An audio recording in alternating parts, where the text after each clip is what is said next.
कृष्ण चरण कमलेभ्यो नमः। श्रीमद्भागवतम दशम स्कंध 64वां अध्याय। जय राधा राधा जय राधा जय श्री राधा। जय कृष्ण कृष्ण जय कृष्ण जय श्री कृष्ण। जय कृष्ण जय श्री कृष्ण। जय कृष्ण जय श्री कृष्ण। सच्चिदानंद रूपाय विश्वयुत्पत्त्याद हेतवे तापत्रय विनाशाय श्रीकृष्णाय वयं नुमः। वसुदेवसुतं देवं कंसचाणूरमर्दनं देवकी परमानन्दं कृष्णं वन्दे जगद्गुरुम्। 64वां अध्याय। राजा नृग की कथा। श्री शुक उवाच। एकदोपबलं राजन् जगमुर्यदुकुमार का विहरतुं सांब प्रद्युम्नो चारुभानुगदादय। श्री सुखदेव जी कहते हैं, प्रिय परीक्षित, एक दिन सांब प्रद्युम्न चारुभानु और गद आदि यदुवंशी राजकुमार घूमने के लिए उपवन में गए। वहां बहुत देर तक खेल खेलते हुए उन्हें प्यास लगाई। अब वे इधर उधर जल की खोज करने लगे।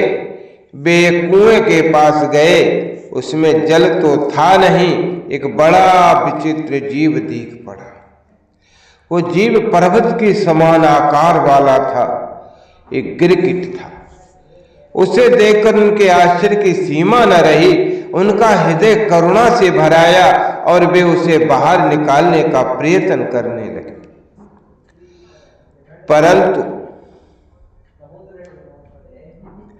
परंतु जब वे राजकुमार उस गिरे हुए गिरगिट को चमड़े और सूत की रस्सियों से बांधकर बाहर न निकाल सके, तब कुतूहलवश उन्होंने यह आश्चर्यमय वृतांत भगवान श्री कृष्ण के पास जाकर निवेदन किया। जगत के जीवनदाता कमल नयन भगवान श्री कृष्ण कुएं पर आए। उसे देखकर उन्होंने बाएं हाथ से खेल खेल में अनायास ही उसको बाहर निकाल लिया। भगवान श्री कृष्ण के कर कमलों का स्पर्श होते ही उसका गिरगिट रूप जाता रहा और वह एक स्वर्गीय देवता के रूप में परिणत हो गया। अब उसके शरीर का रंग तपाए हुए सोने के समान चमक रहा था और उसके शरीर पर अद्भुत वस्त्र, आभूषण और पुष्पों के हार शोभा पा रहे थे। यद्य भगवान श्री कृष्ण जानते थे कि इस दिव्य पुरुष को गिरगिट योनि क्यों मिली थे, फिर भी वह कारण सर्वसाधारण को मालूम हो जाए, इसलिए उन्होंने उस दिव्य पुरुष से पूछा, हे महाभाग, तुम्हारा रूप तो बहुत ही सुंदर है, तुम हो कौन? मैं तो ऐसा समझता हूं कि तुम अवश्य ही कोई श्रेष्ठ देवता हो। कल्याण मूर्ते, किस कर्म के फल से तुम्हें इस योनि में आना पड़ा था? वास्तव में तुम इसके योग्य तो नहीं हो। हम लोग तुम्हारा वृतांत जानना चाहते हैं। यदि तुम हम लोगों को बतलाना उचित समझो तो अपना परिचय अवश्य दो। इति स्म राजा संपृष्टा कृष्णेनानंत मूर्तिना माधवं प्रणपत्ताहे क्रीते नारक वर्चसः। श्री सुखदेव जी कहते हैं, परीक्षित, जब अनंत मूर्ति भगवान श्री कृष्ण राजा नृग से क्योंकि वे ही इस रूप में प्रकट हुए थे। इस प्रकार पूछा। तब उन्होंने अपना सूर्य के समान जाज्वल्यमान मुकुट झुकाकर भगवान को प्रणाम किया और वे इस प्रकार कहने लगे कि निर्गो नाम नरेंद्रो हम इच्छाकुतनया प्रभो दानेषु वाख्याय मानेषु यदि ते करणम स्पर्शम। राजा नृग ने कहा, प्रभो मैं महाराज इच्छाकु का पुत्र राजा नृग हूं। जब कभी किसी ने आपके सामने दानियों की गिनती की होगी तब उसमें मेरा नाम भी अवश्य आपके कानों में पड़ा होगा। प्रभु आप समस्त प्राणियों की एक एक वृत्ति के साक्षी हैं। भूत और भविष्य का व्यवधान भी आपके अखंड ज्ञान में किसी प्रकार की बाधा नहीं डाल सकता। तो आपसे छिपा ही क्या है। फिर भी मैं आपकी आज्ञा का पालन करने के लिए कहता हूं। भगवान पृथ्वी में जितने धूल कण हैं, आकाश में जितने तारे हैं और वर्षा में जितनी जल की धाराएं गिरती हैं, मैंने उतनी ही गौएं दान की थी। वे सभी गौएं दूधार, नौजवान, सीधी, सुंदर, सुलक्षणा और कपिला थी। उन्हें मैंने न्याय के धन से प्राप्त किया था। सबके 7 बछड़े थे। उनके सींगों में सोना मढ़ दिया गया था और खुरों में चांदी। उन्हें वस्त्र, हार और गहनों से सजा दिया जाता था। ऐसी गौएं मैंने दान दी थी। भगवान मैं युवावस्था से संपन्न श्रेष्ठ ब्राह्मण कुमारों को, जो सद्गुणी, शील संपन्न, कष्ट में पड़े हुए कुटुंब वाले, दम्भ रहित, तपस्वी, वेद पाठी, शिष्यों को विद्यादान करने वाले तथा सच्चरित्र होते, वस्त्राभूषण से अलंकृत करता और उन गौओं का दान करता था।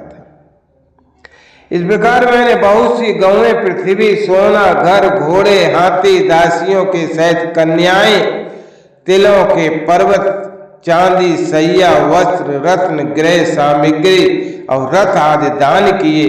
अनेकों यज्ञ किए और बहुत से कुएं, बावली आदि भी बनवाए। एक दिन किसी अप्रतिग्राही, दान न देने वाले तपस्वी ब्राह्मण की एक गाय बिछुड़ कर मेरी गौओं में आ मिली। मुझे इस बात का बिल्कुल पता न चला, इसलिए मैंने अनजान में उसे किसी दूसरे ब्राह्मण को दान कर दिया। उस गाय को वे ब्राह्मण ले चले। तब उस गाय के असली स्वामी ने कहा, ये गाय तो मेरी है। दान ले जाने वाले ब्राह्मण ने कहा, ये तो मेरी है, क्योंकि राजा नृग ने मुझे इसका दान किया है। वे दोनों ब्राह्मण आपस में झगड़ते हुए अपनी अपनी बात कायम करने के लिए मेरे पास आए। एक ने कहा, ये गाय अभी अभी आपने मुझे दी है। दूसरे ने कहा, ये ऐसी बात है तो तुमने मेरी ये गाय चुरा ली। भगवान, उन दोनों ब्राह्मणों की बात सुनकर मेरा चित्त भ्रमित हो गया। मैंने धर्म संकट में पड़कर उन दोनों से बड़ी अनुनय विनय की और कहा कि मैं बदले में 1 लाख उत्तम गाय दूंगा। आप लोग मुझे ये गाय दे दीजिए। मैं आप लोगों का सेवक हूं, मुझसे अनजान में अपराध बन गया है। मुझ पर आप लोग कृपा कीजिए और मुझे इस घोर कष्ट से तथा घोर नरक से गिरने से बचा लीजिए। राजन, मैं इसके बदले में कुछ नहीं लूंगा।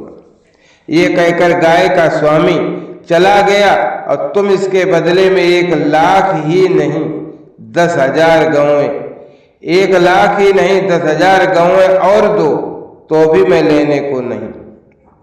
इस प्रकार कहकर दूसरा ब्राह्मण भी चला।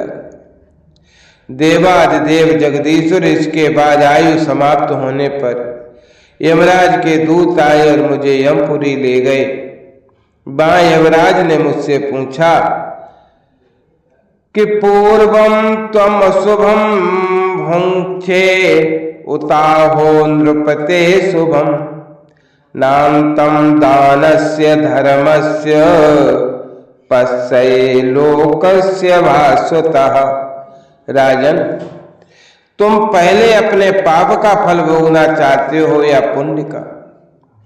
तुम्हारे दान और धर्म के फलस्वरूप तुम्हें ऐसा तेजस्वी लोक प्राप्त होने वाला है जिसकी कोई सीमा ही नहीं है।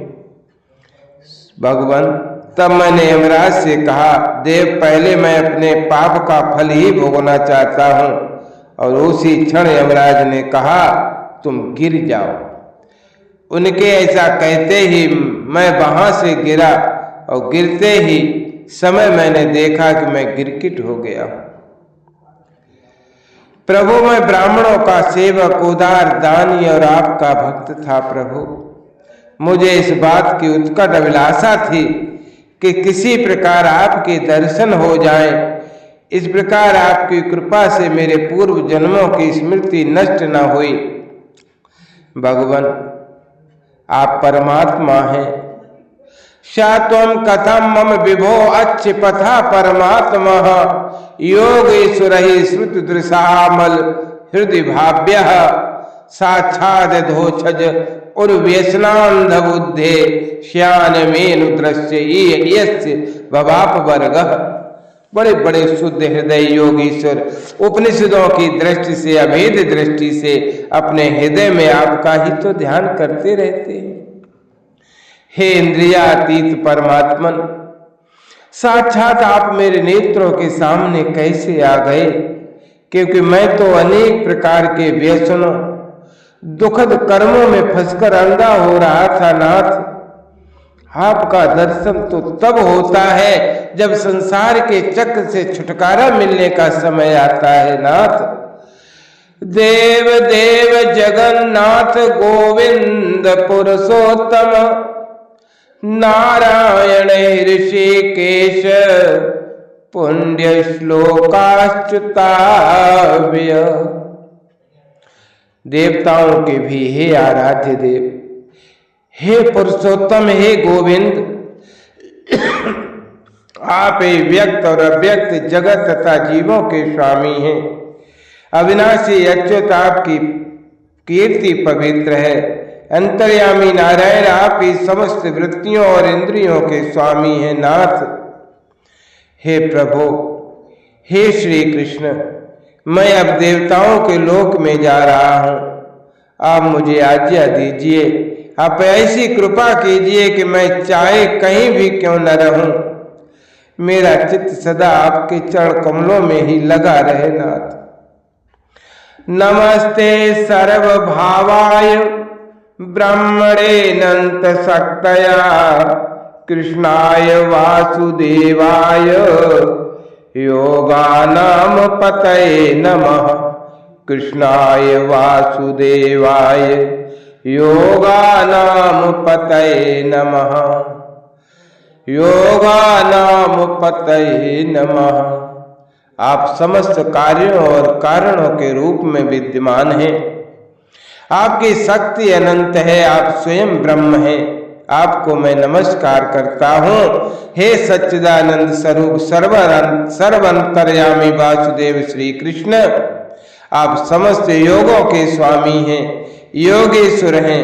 मैं आपको बार बार नमस्कार करता हूँ। श्री कृष्णाय वासुदेवाय। ओम श्री कृष्णाय वासुदेवाय हरये परमात्मने प्रणत क्लेश नाशाय गोविंदाय नमो नमः। राजा नृग ने इस प्रकार कहकर भगवान की परिक्रमा की और अपने मुकुट से उनके चरणों का स्पर्श करके प्रणाम किया। फिर उनसे आज्ञा लेकर सबके देखते देखते ही वे श्रेष्ठ विमान पर सवार हो गए। कृष्णा परिजनम प्राह भगवान देवकी सुतः ब्रह्मण्य देवो धर्मात्मा राजन अनुशिक्षयन्।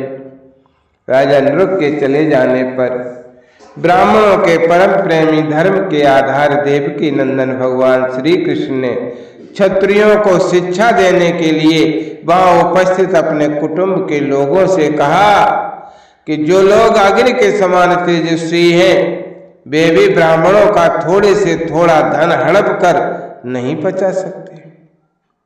फिर जो अभिमानवश झूठ मूठ अपने को लोगों का स्वामी समझते हैं, वे राजा तो क्या पचा सकते हैं। मैं हलाहल विष को विष नहीं मानता, क्योंकि उसकी चिकित्सा होती है। वस्तुतः ब्राह्मणों का धन ही परम विष है, उसको पचा लेने के लिए पृथ्वी में कोई औषधि नहीं है, कोई उपाय भी तो नहीं है। हलाहल विष केवल खाने वाले का ही प्राण लेता है, और आग भी जल के द्वारा बुझाई जा सकती है, परंतु ब्राह्मण के धनरूप अरण्य से जो आग पैदा होती है वो सारे कुल को समूल जला डालती है। ब्राह्मण का धन यदि उसकी पूरी पूरी सम्मति लिए बिना भोगा जाए, तब तो वह भोगने वाले, उसके लड़के और पौत्र 3 पीढ़ियों को ही चौपट कर डालता है। परंतु यदि बलपूर्वक हट करके उसका उपभोग किया जाए, तब तो पूर्व पुरुषों की 10 पीढ़ियां और आगे की भी 10 पीढ़ियां नष्ट हो जाती हैं। जो मूर्ख राजा अपनी राज्य लक्ष्मी के घमंड से अंधे होकर ब्राह्मणों का धन हड़पना चाहते हैं, समझना चाहिए कि वे जानबूझकर नरक में जाने का रास्ता साफ कर रहे हैं। वे देखते नहीं कि उन्हें अधः पतन के कैसे गहरे गड्ढे में गिरना पड़ेगा। जिन उदार हृदय और बहुकुटुंबी ब्राह्मणों की वृत्ति छीन ली जाती है, उनके रोने पर उनके आंसू की बूंदों से धरती के जितने धूल कण भीगते हैं, उतने वर्षों तक ब्राह्मण के स्वतंत्र को छीनने वाले उस शंकर राजा और उनके वंशजों को कुंभी पाप नरक में दुख भोगना पड़ता है। जो मनुष्य अपनी या दूसरी की दी हुई ब्राह्मणों की वृत्ति उनकी जीविका के साधन छीन लेते हैं, वे 60,000 वर्ष तक विष्ठा के कीड़े होते हैं। इसलिए मैं तो यही चाहता हूं कि ब्राह्मणों का धन कभी भूल से भी मेरे कोष में न आए, क्योंकि जो लोग ब्राह्मणों के धन की इच्छा भी करते हैं, उसे छीनने की तो बात तो अलग ही रही, वे इस जन्म में अल्पायु, शत्रुओं से पराजित और राज्य भ्रष्ट हो जाते हैं, और मृत्यु के बाद भी दूसरों को कष्ट देने वाले सांप ही होते हैं। इसलिए मेरे आत्मियों, यदि ब्राह्मण अपराध करे तो भी उससे द्वेष मत करना। वो मार ही क्यों न बैठे या बहुत सी गालियां या साप ही क्यों न दे, उसे तुम लोग सदा नमस्कार ही करो।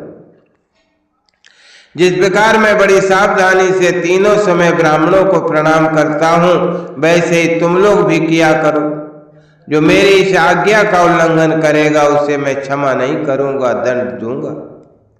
यदि ब्राह्मण के धन का अपहरण हो जाए तो अपहरण धन उस अपहरण करने वाले को अनजान में उसके द्वारा यह अपराध हुआ हो तो भी अधः पतन के गड्ढे में डाल देता है, जैसे ब्राह्मण की गाय ने अनजान में उसे लेने वाले राजा नरक को नरक में डाल दिया था।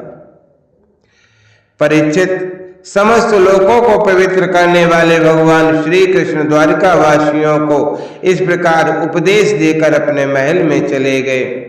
इस श्रीमद् भागवते महापुराणे पारमहंस्यायाम सहितायाम दशम स्कंदे उत्तरार्धे नृगोपाख्यानम नाम चतुःषष्टितमो अध्याय। जय राधा जय राधा राधा, जय राधा जय श्री राधा, जय कृष्णा कृष्णा जय कृष्णा जय श्री कृष्णा, जय कृष्णा जय श्री कृष्णा।